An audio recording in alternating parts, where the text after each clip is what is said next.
திமுக ஒரு தீய சக்தி, திமுக ஒரு தீய சக்தி, திமுக ஒரு தீய சக்தி, தீய சக்தி, தீய சக்தி, தீய சக்தி. டிவிகே ஒரு தூய சக்தி. பெண்களுக்கு பாதுகாப்பு இல்ல, சட்டம் ஒழுங்கு சரியா இல்லைன்னு சொன்னா தமிழ்நாட்டில் பெண்கள் பாதுகாப்பு தான் அதிகமா இருக்குதான். நீங்க சொல்லுங்க மக்களே, பெண்கள் பாதுகாப்பு இருக்கு? சட்டம் ஒழுங்கு சரியா இருக்கு? அவங்க சொல்றது உண்மையா? அவங்க சொல்றதை நீங்க ஏத்துக்கிறீங்களா? நான் சலுகைகளுக்கு எதிரானவன் கிடையாது. மக்களுக்கான சலுகைகளை இலவசம்னு சொல்லி அசிங்கப்படுத்துறதுல எனக்கு உடன்பாடு கிடையாது. மக்கள் காசுல மக்களுக்கு செய்யறதை எப்படி இலவசம்னு சொல்லுவீங்க? அப்படியே செஞ்சிட்டாலும் ஓசில போற ஓசில போற ஓசில போறன்னு சொல்லி அசிங்கப்படுத்துறீங்க. என்ன கேட்கறதுக்கு ஆள் இல்லைன்னு நினைச்சீங்களா? மக்களுக்கு ஒண்ணுன்னா இந்த விஜய் வந்து நிப்பா, இந்த விஜய் வந்து கேள்வி கேட்பா. இந்த விஜய் எப்பவுமே மக்கள் பக்கம் தான், அதே மாதிரி மக்களும் என் பக்கம் தான். தமிழர்களின் number one choice Tamil matrimony. மஞ்சள் மஞ்சள் பொதுவா நல்ல காரியங்கள் ஸ்டார்ட் பண்றதுக்கு முன்னாடி இந்த மஞ்சள் எடுத்து வச்சு தான் ஸ்டார்ட் பண்ணுவாங்க. நம்ம வீட்டில் கூட நம்ம அம்மா அக்கா தங்கைகள் நமக்காக நாம நல்லா இருக்கணும்ன்றதுக்காக மஞ்சள் புடவை கட்டிக்கிட்டு தான் வேண்டிக்குவாங்க. அப்படி அந்த மஞ்சள்னாலே ஒரு தனி வைப்பு தாங்க. நம்ம கொடியில கூட அந்த வைப்ரண்டான அந்த எனர்ஜெட்டிக்கான அந்த மஞ்சள் இருக்குமே, அந்த மாதிரி மங்களகரமான மஞ்சள் விளையிற பூமி தான் இந்த ஈரோடு பூமி. இங்க வந்து மஞ்சளை பத்தி பேசாம வேற எங்க போய் பேசுறது? அது மட்டும் இல்ல, இங்க ஒரு மகத்தான ஒரு மனிதரை பத்தி நம்ம பேசி ஆகணும். இந்த ஈரோடு மண் விவசாயத்துக்கும் பேர் போன மண். இங்க நடக்கிற அந்த விவசாயத்துக்கு மிக முக்கியமான ஒரு கவசமா இருக்கிறது என்ன தெரியுமா? காலிங்கராயன் அணை, காலிங்கராயன் கால்வாய். காலிங்கராயன் அணை கட்டினதுலையும் கால்வாய் வெட்டினதுலையும் உயிரான உணர்வு பூர்வமான நிறைய விஷயங்கள் இருக்குது. அப்படி அந்த ப்ராசஸ்ல அவர் அந்த அணை கட்டும் போதும் கால்வாய் வெட்டும் போதும் ரொம்ப சோர்வடைஞ்சிட்டாராம். அப்ப அவங்க அம்மா அதை பார்த்துட்டு சொன்னாங்களாம், மகனே காளிங்கா, தயிர் வித்த காசு தாழ்வாரம் வரைக்கும் இருக்குது, மோர் வித்த காசு முகுடம் வரைக்கும் இருக்குது, அதை எடுத்துக்கிட்டு போய் அணைய கட்டியா கால்வாய வெட்டியான்னு சொல்லி தைரியம் கொடுத்தாங்களாம். பெத்த அம்மா கொடுக்கிற அந்த தைரியம் இருக்கு பாருங்க, அதை தாண்டி வேற எதுவுமே கிடையாதுங்க. ஒரு மனுஷனால எதையும் சாதிச்சு காட்ட முடியும்.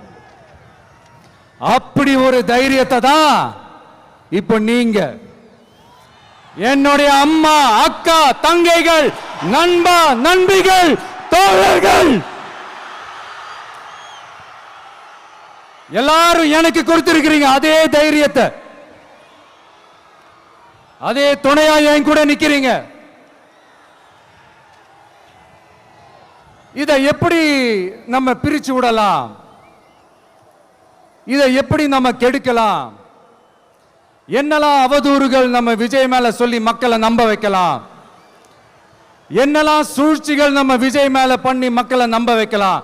இப்படி சூழ்ச்சிகளை மட்டுமே நம்பி பொழப்ப நடத்துற சில சூழ்ச்சிக்கார கூட்டங்கள் இதை தொடர்ந்து செஞ்சுக்கிட்டு தான் இருக்கு. ஆனா அவங்களுக்கு தெரியாது, இது இன்னைக்கு நேத்து வந்த உறவு இல்ல. கிட்டத்தட்ட 30-33 வருஷத்துக்கு மேல இருக்கிற உறவு. ஏன் நான் சினிமாவுக்கு வந்தப்போ எனக்கு வயசு 10, அப்பல இருந்தே இந்த உறவு ஸ்டார்ட் ஆகி போயிட்டு இருக்கேன்னு அவங்களுக்கு தெரியாம போச்சு. அதனால என்ன பண்ணாலும், நீங்க என்ன ட்ரை பண்ணாலும், எல்லாத்தையும் விட்டுட்டு மக்களுக்காக வந்திருக்கிற இந்த விஜய மக்கள் ஒரு நாளும் கைவிட மாட்டாங்க. மக்கள் கூடவே நிக்கிறாங்க, கூடவே நிப்பாங்கன்னு அவங்களுக்கு தெரியாம போச்சு. என்னப்பா நிப்பீங்கல்ல? உங்களை நம்பிதாப்பா வந்திருக்கிறேன். அதான் இந்த சத்தம் தாங்க வாழ்நாள் பூரா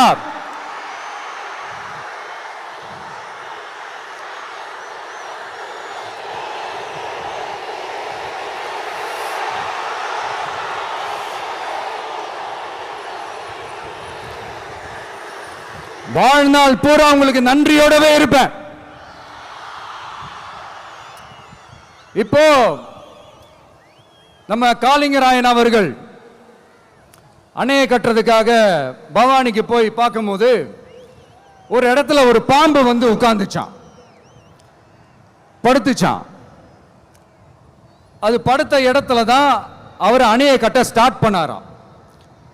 அப்புறம் அந்த பாம்பு வளைஞ்சி நெளிஞ்சி போற இடத்துலலாம் கால்வாயை வெட்டினார்னு சொல்லி சில வாய்மொழி கதைகள்லாம் சொன்னாங்க. தண்ணியை சேமிச்சு வச்சு குடிக்கிறதுக்கும் விவசாயத்துக்கும்.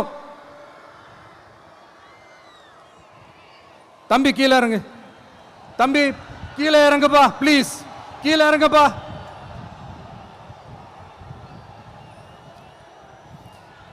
ஓகே, தேங்க்யூ கீழே இறங்குங்க, கீழே இறங்குப்பா. நீ இறங்கினாதான் முத்தம் கொடுப்பேன்.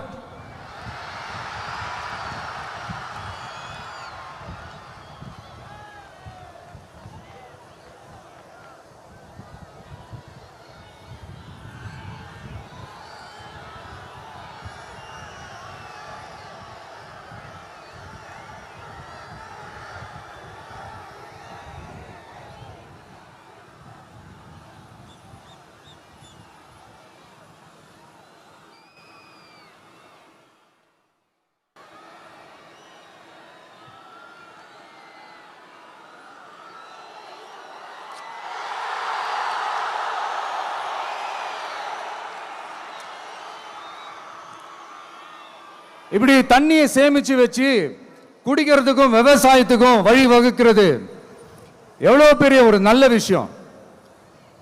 ஸோ இந்த மாதிரி நல்ல விஷயங்கள்லாம் செஞ்சிட்டு கதைகள் சொன்னா பரவாயில்ல, எதுவுமே செய்யாம கதைகளை மட்டும் அடிச்சு விடுறது எப்படி? அத்திக்கடவு அவிநாசி திட்டத்தை இன்னும் விரிவுபடுத்தினா அந்த 3 மாவட்டத்தில் இருக்கிற லட்சக்கணக்கான மக்களுக்கு எவ்வளவு பிரயோஜனமா இருக்கும். எத்தனையோ லட்சம் ஏக்கர் நிலங்கள்ல விவசாயம் நடத்தினா எவ்வளவு பிரயோஜனமா இருக்கும். ஏன் அதெல்லாம் பண்ண மாட்டேன்றீங்க? வள்ளுவர் கோட்டத்துக்கு காட்டுற அக்கறைய இங்க மக்கள் வாழ்வாதாரத்தில் கொஞ்சம் காட்டலாம்ல, ஏன் காட்ட மாட்டேன்றீங்க? இங்க என்ன கவர்மெண்ட் நடத்துறாங்களா இல்ல கண்காட்சி நடத்துறாங்களா? இந்த 21ஆம் நூற்றாண்டிலே மக்களை பத்தி எதுவுமே யோசிக்கிறது இல்ல. ஆனா அந்த காலத்திலேயே இது எல்லாத்தையும் பத்தி யோசிச்ச, மக்களை பத்தி, குடிக்கிற தண்ணியை பத்தி, விவசாயத்தை பத்தி, அணை கட்டுறதை பத்தி, கால்வாய் வெட்டுறதை பத்தி, இதெல்லாம் எங்கிருந்து? பவானியிலிருந்து நொய்யலாறு வரைக்கும் கால்வாய் வெட்டி இது எல்லாத்தையும் பத்தி யோசிச்ச காளிங்கராயன் அவர்களுக்கு கோடி கும்பிடு போட்டாலும் பார்த்தாதுங்க. இப்படி அந்த காலத்தில் இருந்த ஒரு ஹீரோவை பத்தி பேசிட்டு இந்த காலத்தில், அதாவது 1920th செஞ்சுரியில் இருந்த ஒரு ஹீரோவையும் பத்தி நம்ம பேசி ஆகணும்ல. ஒருத்தர் இலகிய மனம் கொண்ட ஹீரோனா இன்னொருத்தர் இரும்பு மாதிரி அயன் மேன் தான். எஸ், நம்ம ஈரோடு கடப்பாறை தான்.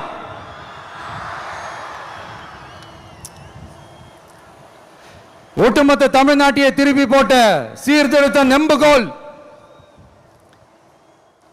ஈரோடு மாவட்டத்தில் பிறந்த அவர்தான் இந்தியாவுக்கே இடஒதுக்கீடு சம்பந்தமான அரசியல் சட்டத்தை திருத்தறதுக்காக போராட்டம் நடத்தினவர் யாரு? நம்ம தந்தை பெரியாரு. 100 வருஷத்துக்கு முன்னாடியே வகுப்பு வாரி பிரதிநிதித்துவம் வேணும்னு கேட்டவர். அன்னைக்கும் சரி இன்னைக்கும் சரி ஒரு ஆச்சரியத்தோட பார்க்கக்கூடிய ஒரு மனிதர், நம்மளுடைய கொள்கை தலைவர்.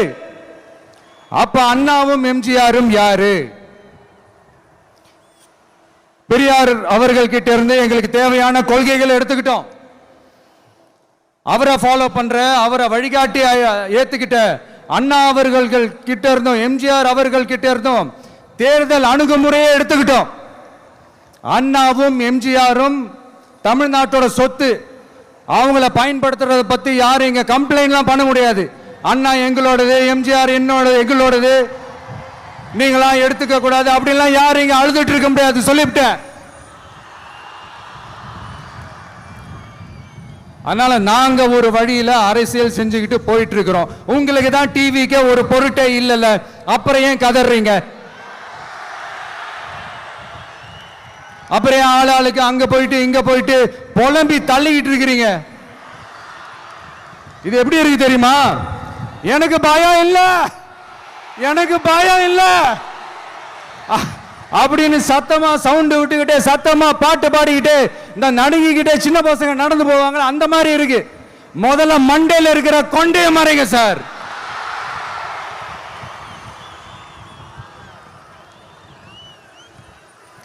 சும்மா மாறு வேஷத்துல மறு வச்சுக்கிட்டு மீடியா ஆளு ரேடியோ ஆளுன்னு இவங்க ஆளுங்களே மாத்தி மாத்தி அனுப்பிக்கிட்டு இதெல்லாம் என்ன மக்களுக்கு தெரியாதுன்னு நினைச்சிட்டு இருக்கீங்களா? மக்கள் எல்லாத்தையும் உன்னிப்பா கவனிச்சிட்டு இருக்காங்க. அதனாலதான் சொல்றேன், உங்களுக்கு நீங்க கொள்ளையடிச்சு வச்சிருக்கிற காசு தான் துணை, ஆனா எனக்கு என் மேல எல்லையில்லா பாசம் வச்சிருக்கிற இந்த மாசு தான் துணை.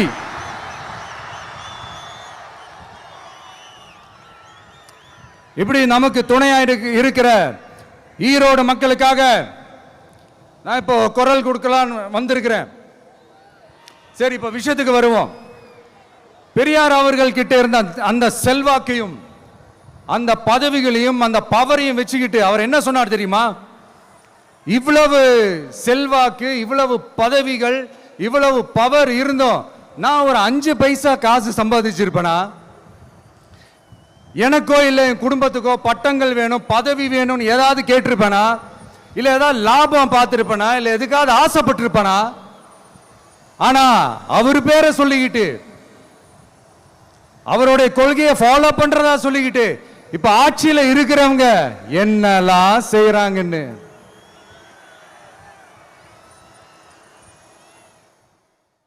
அதனாலதான் சொல்றோம், பெரியார் பேரை சொல்லிக்கிட்டு தயவு செஞ்சு கொள்ளையடிக்காதீங்கயா, தயவு செஞ்சு கொள்ளையடிக்காதீங்க. அவரு பேரை சொல்லிக்கிட்டு பெரியார் பேரை சொல்லி கொள்ளையடிக்கிற இவங்க தான் நம்மளுடைய அரசியல் எதிரி.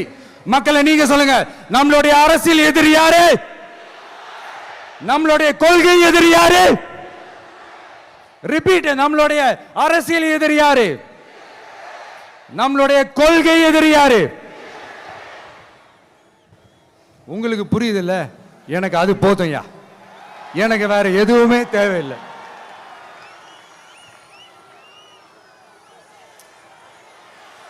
அதனாலதான்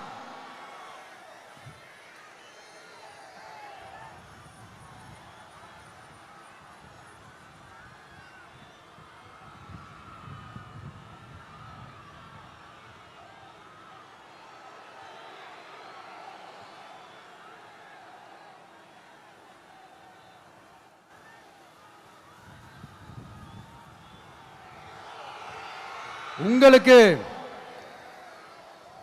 நம்மளை பத்தி நம்ம அரசியலோட நீங்க எல்லாரும் என்னோட அரசியலோட கனெக்டடா இருக்கீங்கன்றது ரொம்ப தெளிவா தெரியுது. அதனால எனக்கு அது போதும். அதனாலதான் எதிரிகள் யாருன்னு சொல்லிட்டு களத்துக்கு வந்திருக்கிறோம். அதனால அவங்கள மட்டும் தான் எதிர்ப்போம்.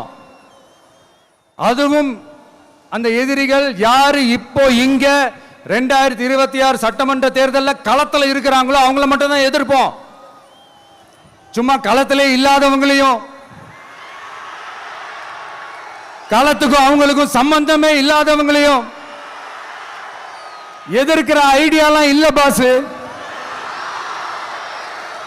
நீங்க கேட்கிறீங்கன்றதுக்காகலாம் எதிர்த்துட்டு இருக்க முடியாது பாஸ். எங்களுக்கு நிறைய வேலை இருக்குது.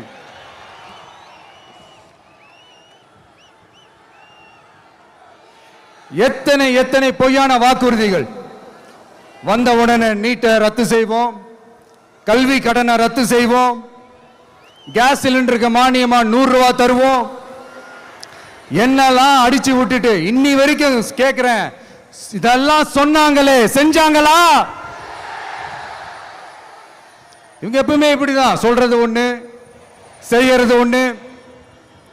திமுகவும் பிரச்சனைகளும் ஃபெவிகால் போட்டு ஓட்டின ஃப்ரெண்ட்ஸ் மாதிரி ஒன்னில இருந்து ஒன்ன பிரிக்கவே முடியாது. இப்போ ஈரோடு பகுதியில் இருக்கிற பிரச்சனையை பத்தி பேசுவோம்.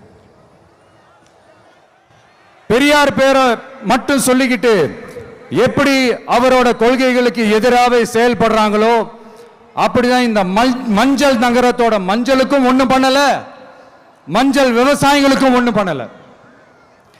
ஆராய்ச்சி மையம், சிறப்பு மையம்னு கோடி கோடியா டெண்டர் விட்டாங்க, பேருக்கு கட்டிடத்தை கட்டினாங்க. ஆனா உலகமே போட்டி போட்டு வாங்குற மஞ்சளை மதிப்பு கூட்டி விற்பனை செய்ய, அதாவது அதோட வேல்யூ இன்க்ரீஸ் பண்ணி நம்ம விவசாயிகளுக்கும் இந்த மாவட்ட மக்களுக்கும் நன்மை செய்ய இதுவரைக்கும் என்ன செஞ்சிருக்காங்கன்னு யோசிச்சு பார்த்தா ஒரு பெரிய ஜீரோ தான். கரும்பு நெல்லுக்கு அரசாங்கம் விலை பிக்ஸ் பண்றாங்க, அதையும் ஒழுங்கா பண்றதில்ல. ஒவ்வொரு முறையும் பிரச்சனை. அங்க நெல் கொள்முதல் செய்யறதுல ஊழல். சரி, நாம கஷ்டப்பட்டு விளைய வச்சது வீணா போக கூடாதுன்னு நினைச்சு நம்ம விவசாயிகள் கேட்கிற லஞ்சத்தை கொடுத்தாலும் அதுக்கப்புறம் கூட அந்த கொள்முதல் ஒழுங்கா நடக்கிறது இல்லை. அதையும் தாண்டி ஏதோ ஒரு விலை விவசாயிகளுக்கு கிடைக்குது. அப்படிலாம் இல்லாம ஒழுங்கா நேர்மையா நம்ம மஞ்சளுக்கும் நியாயமான விலை பிக்ஸ் பண்ணி தரமான விதைகளை கொடுத்தா என்ன குறைஞ்சா போயிடுவாங்க? இதெல்லாம் யோசிக்கிறதுக்கு அவங்களுக்கு நேரமே இல்லை. 24x7 அவங்களோட யோசனை என்ன தெரியுமா? இந்த விஜயை எப்படி முடக்கலாம், தமிழக வெற்றி கழகத்தை எப்படியெல்லாம் முடக்கலாம், அப்படிதான் அவங்களுடைய சிந்தனையே 24x7. எத்தனையோ வருஷத்துக்கு முன்னாடி நம்ம காளிங்கராயர் நதிகளின் இணைப்புக்கு முன்னோடியா இருந்தார். பவானி ஆத்துல வர அதிகமான தண்ணீர் அணை கட்டி தேக்கி தண்ணீர் வறட்சியான பகுதிகளுக்கு அனுப்பினார். ஆனா இன்னைக்கு இவ்வளவு நவீன வசதிகள் இருந்தோம், இவ்வளவு சயின்ஸ் வளர்ச்சிகள் இருந்தோம், இவ்வளவு டெக்னாலஜி வளர்ச்சிகள் இருந்தோம், அவங்க வாக்குறுதியில் ஒன்று கொடுத்தாங்கல்ல, பவானி நொய்யலாறு அமராவதி 6 இணைப்பு திட்டத்துக்கு ஒரு துரும்ப கூட கிள்ளி போடல. வாக்குறுதி நம்பர் 103 சொன்னாங்களே செஞ்சாங்களா? சரி, இதாவது ஒரு பெரிய ப்ராஜெக்ட் வைங்க.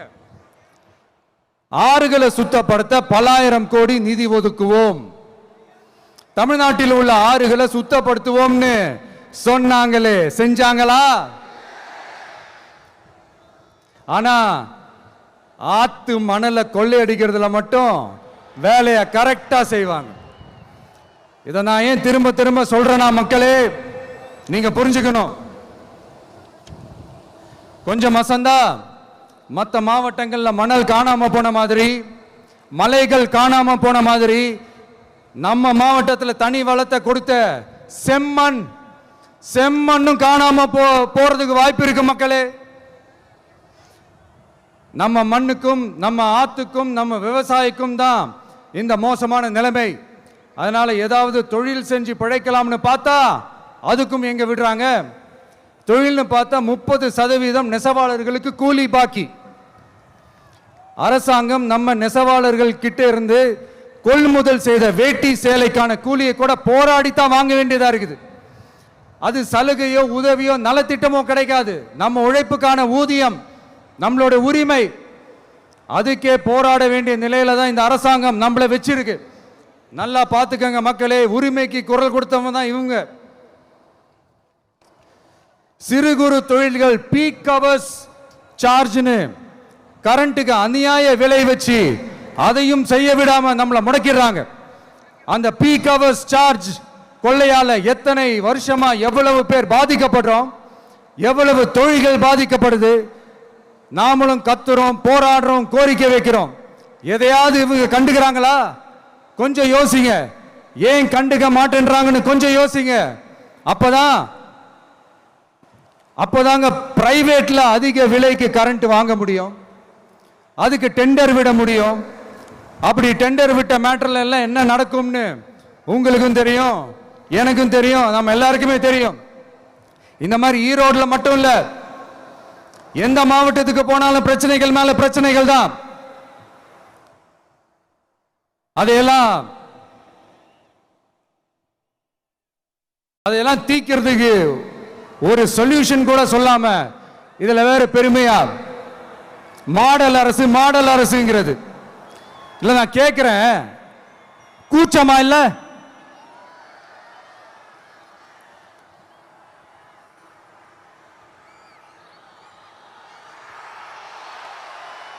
இதெல்லாம் கேட்டா அப்படியே நம்ம பக்கம் யூட்டர்ன் அடிச்சு வந்துருவாங்க.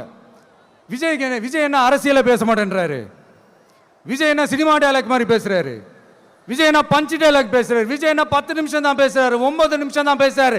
நான் எத்தனை நிமிஷம் பேசினா உங்களுக்கு என்ன சார்? நான் எப்படி பேசினா உங்களுக்கு என்ன சார்? உள்ள விஷயம் என்னன்னு பாருங்க சார். ஒவ்வொரு மாவட்டத்துக்கும் போய் மக்கள் ஃபேஸ் பண்ற பிரச்சனைகளை எடுத்து பேசிட்டு இருக்கிறேன். பின்ன அது அரசியல் இல்லாம வேற எதுதான் அரசியல்? உங்களை மாதிரி தனிப்பட்ட முறையில தரக்குறைவா அசிங்கமா பேசுறதுதான் அரசியல்னா அந்த அரசியல் நமக்கு வராதுன்னா நல்லாவே வரும். உங்களை விட எனக்கு அது நல்லாவே வரும். வேணான்னு விட்டு வச்சிருக்கிறோம். அப்புறம் உங்களுக்கு நமக்கு என்ன வித்தியாசம்? காஞ்சிபுரத்தில் நாம பேசும்போது இந்த மாதிரி உங்களால் அமைக்கப்பட போற ஆட்சியில நம்ம ஆட்சிக்கு வந்த உடனே என்னெல்லாம் செய்ய போறோம்ன்றது சிலது சொன்னோம். அதையெல்லாம் தப்பா புரிஞ்சுக்கிட்டு இப்போ சொல்றேன், விளக்கமா சொல்றேன். நான் சலுகைகளுக்கு எதிரானவன் கிடையாது. மக்களுக்கான சலுகைகளை இலவசம்னு சொல்லி அசிங்கப்படுத்துறதுல எனக்கு உடன்பாடு கிடையாது. மக்கள் காசுல மக்களுக்கு செய்யறதை எப்படி இலவசம்னு சொல்லுவீங்க? அப்படியே செஞ்சிட்டாலும் ஓசில போறேன்னு சொல்லி அசிங்கப்படுத்துறீங்க. என்ன கேட்கறதுக்கு ஆள் இல்லைன்னு நினைச்சீங்களா? மக்களுக்கு ஒண்ணுன்னா இந்த விஜய் வந்து நிப்பா, இந்த விஜய் வந்து கேள்வி கேட்பா. இந்த விஜய் எப்பவுமே மக்கள் பக்கம் தான், அதே மாதிரி மக்களும் என் பக்கம் தான். என் மக்கள் மானத்தோட மரியாதையோட கௌரவத்தோட வாழணும். என் மக்கள் யாருக்கும் கீழே கிடையாது. அப்படி அவங்க கௌரவத்தோட வாழணும்னா அவங்களுக்கான வாழ்க்கை தரம் உயரணும். வாழ்க்கை தரம் உயரணும்னா அவங்களோட வாழ்வாதாரம் உயரணும். வாழ்வாதாரம் உயர்ந்தாதான் பொருளாதாரம் உயரும். பொருளாதாரம் உயர்ந்தாதான் வசதி வாய்ப்புகள் உயரும். இதெல்லாம் உயர்ந்தாலே ஆட்டோமேட்டிக்கா அவங்களோட வாழ்க்கை தரம், அவங்களுக்கான மரியாதை, அவங்களுக்கான கௌரவம் எல்லாமே உயரும். இதுக்கான வழிகள், அந்த சூழல்களை அந்த கவர்மெண்ட் அமைச்சு கொடுக்கணும்.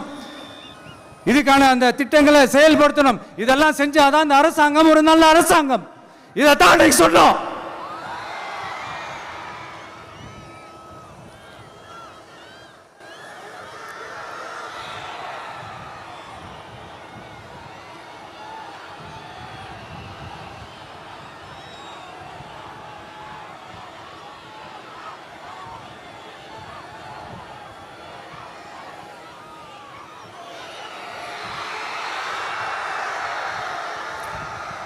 இதைத்தான் இன்னைக்கு சொன்னோம். உடனே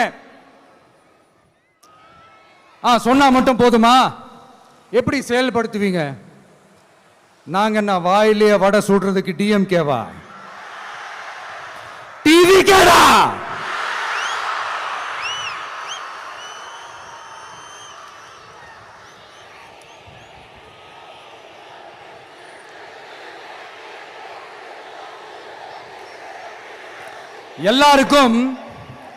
எல்லாருக்கும் நிரந்தரமான ஒரு வீடு இருக்கணும்னு சொன்னோம். உடனே எங்க ஆட்சியிலே நாங்க எல்லாரும் வீடு கட்டி கொடுத்துட்டோமே அப்படிங்கிறது. இல்லை நான் கேட்குறேன், இங்கே உங்களை தான் கேட்குறேன், இங்கே வாடகைக்கு இருக்கிறவங்களே இங்கே யாரும் இல்லையா? எல்லாருக்கும் சொந்தமாக வீடு கட்டி கொடுத்துட்டாங்களா? அடுத்து வீட்டில் இருக்கிற ஒவ்வொருத்தரும் மினிமம் டிகிரி படிச்சிருக்கணும் அப்படின்னு சொன்னோம். உடனே எங்க ஆட்சியிலே எல்லாரும் டிகிரி படிச்சு முடிச்சிட்டாங்களே அப்படிங்கிற மாதிரி சொல்றது அது உண்மைனா? ஸ்கூல் லெவல்லையே டிராப் அவுட்ஸ் அதிகமானது யாரோட ஆட்சியிலங்க?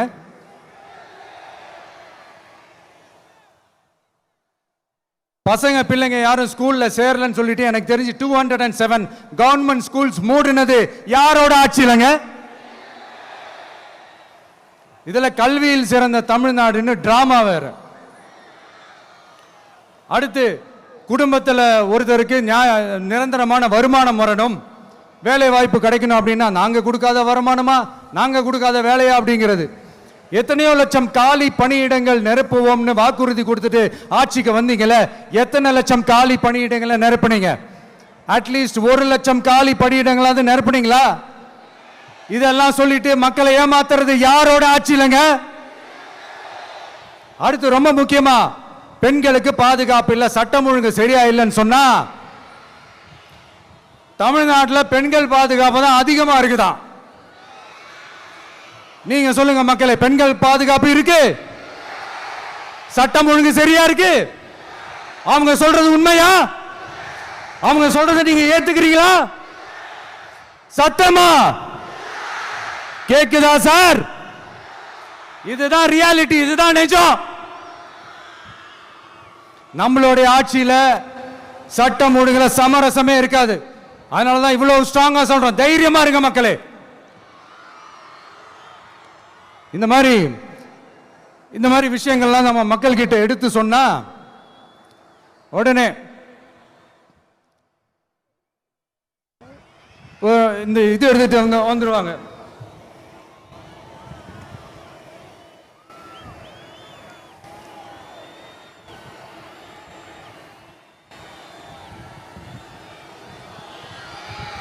இந்த மாதிரி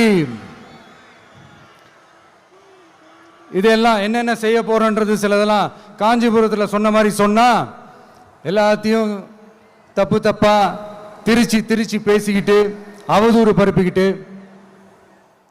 நான் கூட யோசிப்பேன், எம்ஜிஆர் அவர்களும் மேடம் ஜெயலலிதா மேடம் அவங்களும் ஒரே வார்த்தையில சொல்லி இந்த திமுகவை காலி பண்ணாங்கல்ல. நான் கூட யோசிப்பேன், ஏன் இவ்வளவு ஹார்ஷா பேசுறாங்க, ஏன் இவ்வளவு ஹார்ஷா அவங்கள திட்டுறாங்கன்னு யோசிச்சது உண்டு. இப்பதானே புரியுது. அவங்க 2 பேரும் சொன்னதை இப்ப நானும் ரிப்பீட் பண்றேன். திமுக ஒரு தீய சக்தி,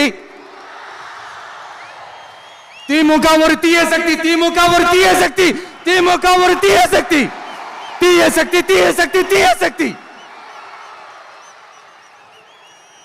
என் நெஞ்சில் குடியிருக்கும் ஈரோடு மக்களே,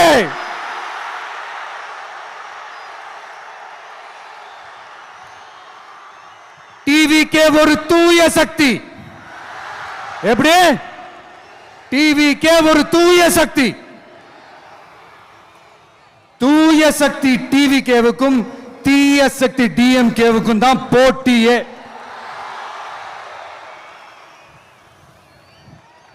என்ன முடக்கலாம்னு நினைக்கிறீங்க, ஆனா இந்த சத்தத்தை ஒரு நாள் உங்களால முடக்க முடியாது.